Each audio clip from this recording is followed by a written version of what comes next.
Ang tama niya, guys.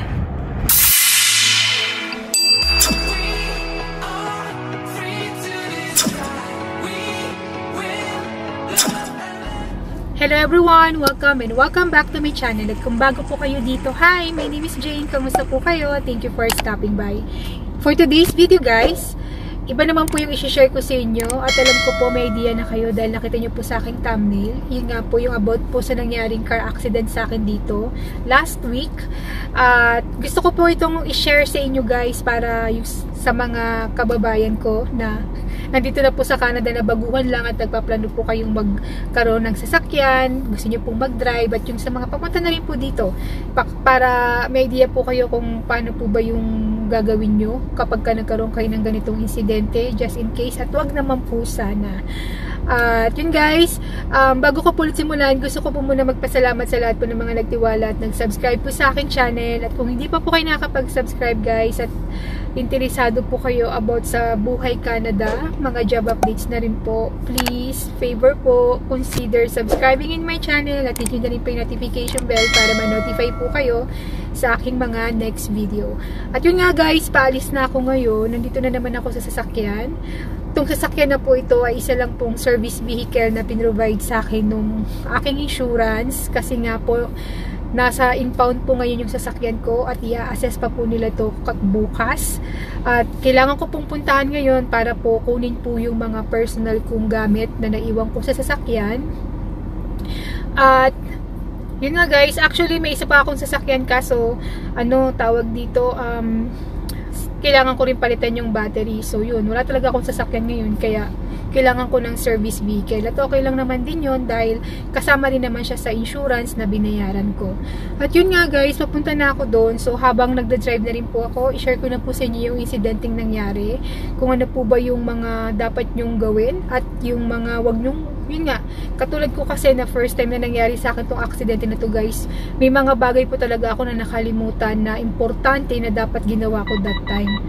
Actually, nagbibip yung merong taos, merong sa likod ko dumaan. So, nag-sensor. So, yun, guys. Actually,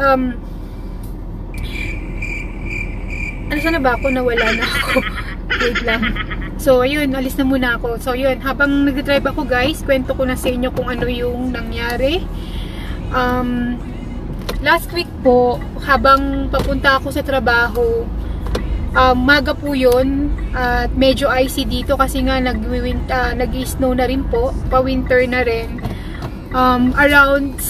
Kasi ang pasok ko po sa work noon is 8 o'clock, around 7:40 yata yun. Nagda-drive ako dito sa lugar namin sa 25th Street yun. So, padiretso ko. So, in 200 meters, turn right onto 33rd Street West. So, nung nandun na ako sa tawag dito, sa intersection, meron po kasi stoplight doon. Syempre, ako yung nasa right of way, diretso ko. Merong isang SUV vehicle na yun, take the next right onto 33rd Street West. Na kulay pula, bigla po siyang lumusot. So, dahil nga padiretso ako at kung di na rin ako, hindi ko na rin kayang mag-brake. At kung magbi-brake ako, sasadsad ako. So, ang nangyari, continue on 33rd Street West for 1 kilometer. Bigla siyang lumusot. So, dahil padiretso nga ako, nabangga ko siya sa puwitan ng kanyang SUV. So, ako naman dun sa harapan ng sasakyan ko. So, yun nga, dahil nga sa padiretso ako, mabilis din yung ko, so medyo malakas yung impact ng sa akin. At ang nangyari nito, guys, ang masaklap, dire-diretso lang po yung SUV na yun, so na-hit and run ako. Nag-try akong huminto, pero wala na sila. So, dahil that time, hindi ko rin alam yung gagawin ko, kung saan ko ipapark yung sasakyan ko.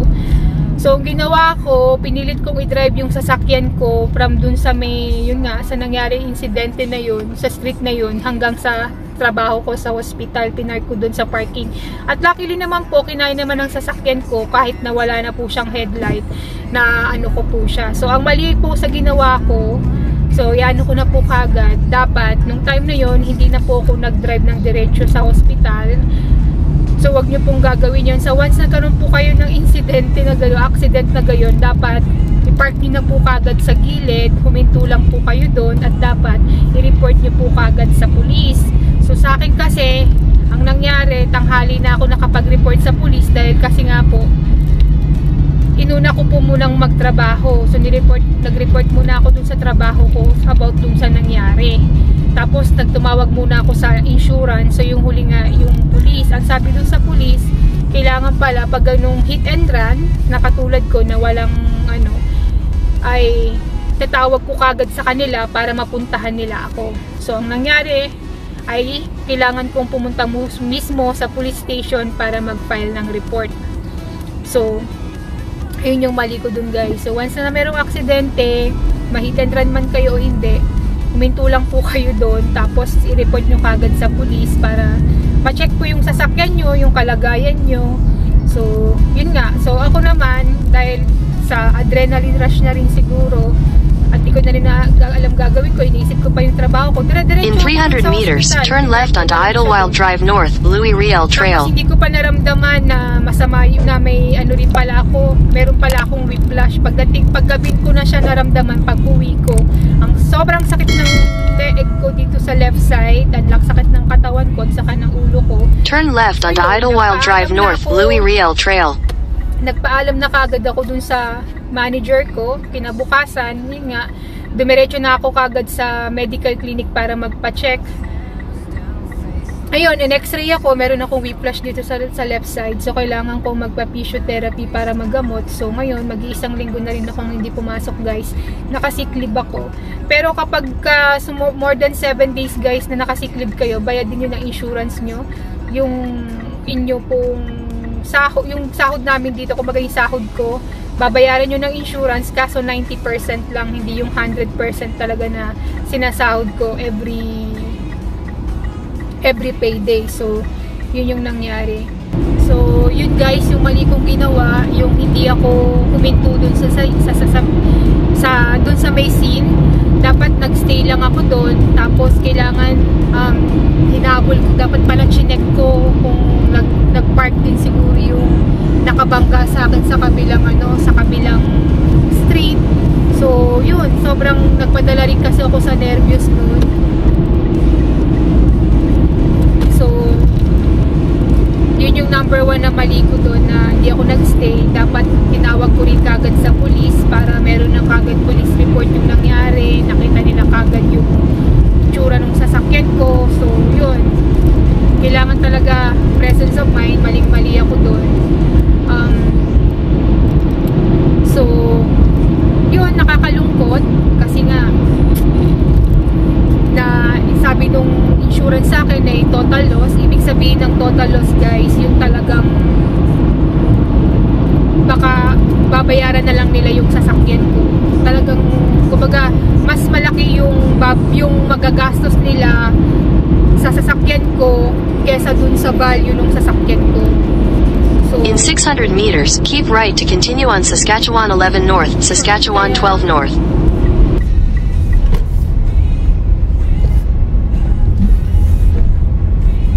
So, ito na yung impound area guys. Pupunta na tayo dun kung saan nila pinark yung sasakyan ko. Medyo naiiyak ako. Hindi ko lubos akalain na mangyayari to sa sasakyan ko at mangyayari sa akin to. So, konting emote muna tayo. Ay, ito, ang dami. Nakita nyo guys, ang daming mga... Ito yung impound area dito. So, ayun na siya. Nakikita ko na siya. Yung pinakamamahal kong GMC Acadia. So, ayun na siya guys. Yan. Yung kulay itim na GMC.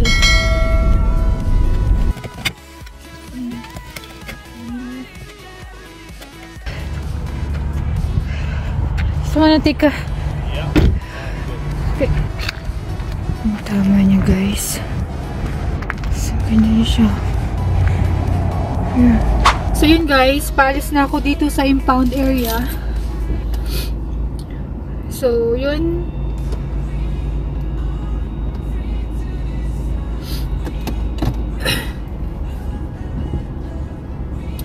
kwento ko na sa inyo kung ano yung mga dapat nyong gawin pag may mga ganitong incident na nangyari sa inyo. Yun yung lamig. Namumula ako. Sobrang lamig, guys. Tapos ako lang yung nag-pick up ng gamit ko kasi wala naman akong kasama dito. So yun, palabas na ako dito sa impound. So yun guys, unang-una, ang mapapayo ko sa inyo kung sakaling gusto nyong kumuha or gusto nyo mag-drive dito sa Canada, magkumuha ng sasakyan, importante po na kumuha rin kayo ng Autopack. Alam niyo po, yung Autopack po is yun yung extension po ng inyo pong insurance, aside po dun sa binabayaran yung insurance monthly. Bali kasi bumili ako ng extension ng insurance ko na 210 ata yung bayad ko nun that time for the 1 year, bukod pa po dun sa 145 na insurance sa sasakyan ko na binabayaran ko monthly. Good thing po guys ay kumuha ako ng Autopack na extension insurance nga kasi wala akong ginastos at halos lahat po ay covered nila. So yun, importante guys na kumuha kayo ng insurance dito sa Canada kasi sobrang mahal po magpaayos dito. Grabe. At pangalawa po, yun nga, kapag nagkaroon kayo ng vehicular accident, make sure po na doon lang kayo sa scene. Tulad sinasabi yung kanina, huwag kayong aalis, tawag kayo kagad sa police. Kayo man yung may fault o hindi, tawag po kayo kagad sa police. Doon lang kayo sa scene kahit na hit and run po kayo katulad yung sa akin. Kasi ako, umalis ako eh. So yun yung mali ko. At make sure po pag kinausap niyo po yung insurance nyo, itanong nyo po lahat sa kanila. At unang-una rin guys, yung pa, magpa-check po kayo kagad kung meron kayong injury. Kasi minsan nga, sa sobrang tense natin, nervyos, hindi natin namamalayan na meron na pala tayong injury katulad po sa akin na pinilit ko pang pumasok that time, dapat po pala hindi na ako pumasok, umuwi na ako kagad at nagpa-check up. So ayun yung mali ko nun. So tapos po kailangan i-check nyo rin sa insurance nyo kung sakali nga yun na hindi kayo makapasok, i-check nyo rin sa insurance nyo kung bibigyan nila kayo ng income replacement. Kailangan tanungin nyo po yun, importante yun kasi syempre masama yung pakiramdam nyo, tas absent kayo, tas wala pa kayong sasahurin, diba? Kung meron kayong sick leave, syempre mauubos din yung sick leave nyo. So yun po yung itanong nyo sa inyo pong insurance guys, importante po yun. At yung isa pa, ayun nga, kailangan nyo ng service vehicle, dapat i-provide din nila kayo.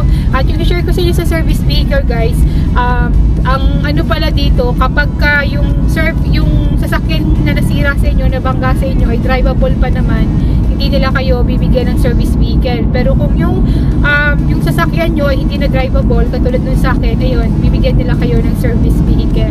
So pwede nila kayong bigyan ng service vehicle kapag na-start ng ayusin yung sasakyan nyo. Pero kung hindi pa at na-drive mo naman, hindi nila kayo bibigyan ng service vehicle. So ganun yun guys. At yun, kailangan din na lagi kayong mag-iingat. Yun yun na ihuli kong payo sa inyo guys. Simple lang tong video ko ngayon guys, kahit simple to, at least sana nakapulutan nyo rin po ng aral. At yun nga, kung nandito na kayo, drive safely din. At lalo na ngayon na magwi-winter na, ano po talaga yung daan. At dito kasi kailangan kapag ka, yun nga, natutunan ko rin pag sa upper lights nga, kahit na ako yung nasa right of way, pagbigyan mo na lang din eh, kaso nung maga na yun medyo madilim rin talaga, wala na rin talaga akong chance, unavoidable na talaga yung nangyari sa amin. So yun guys, that's it for today's video. Sana nagustuhan nyo itong video ko ngayon, and if you do guys, please hit the like button. At kung meron po kayong questions, feedbacks, or gusto pong itakal sa aking mga next video, feel free to comment. I want to connect with you in the comment section. And don't forget to subscribe in my channel at hit yun na rin po yung notification bell para ma-notify po kayo sa aking mga next video. Thank you again guys for watching. See you in my next video at lagi po kayo mag-iingat. Bye!